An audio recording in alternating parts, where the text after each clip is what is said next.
శత్రుఘ్నులకు వివాహం చేయవలెనని వారి తలంపు.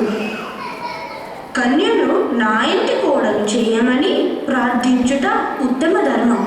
కావున నేనే జనక మహారాజును అర్థించదను. ఎంతటి సుదినం, అహంకారము లేని చక్కనైన మాటలు.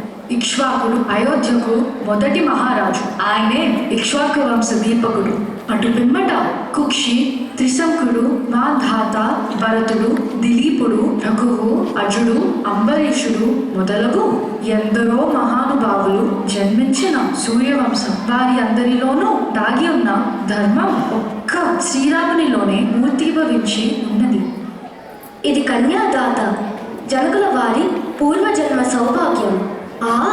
మరి మా రాజుగారి వంశ ప్రతిభ సూక్ష్మంగా అందరికీ తెలుపుతాను. మిథిలాపురి మిథి అను మహారాజు పేర నిర్మితమైనది. అనంతరం మనుమడు నందివర్ధనుడు, అటు పిమ్మట వరుసగా సుకేతుడు, మేరువు, విబుధుడు, మహారోధుడు, హ్రస్వరోముడు, ఇలా కొందరు ప్రసిద్ధులైన వారు మా వంశ మహారాజులు. ఇదిగో ఆ హ్రస్వరోముని కుమారుడు జనకుడు, వారి తమ్ముడు కుశధ్వజుడు. ప్రస్తుతం వారిరువురు కన్యాదాతలు. కన్యాదానం వేళ చెప్పవలసిన వంశ ప్రవరలు అప్పుడే ఇక్కడే చెప్పి పొంగిపోతున్నారే. రాముని వివాహంతో పాటు లక్ష్మణ, భరత, శత్రుఘ్నుల వివాహము ఏకకాలంలో జరుగుట ఎంతో మహదానందం. అయోధ్య అంతటా మంగళదాయకం.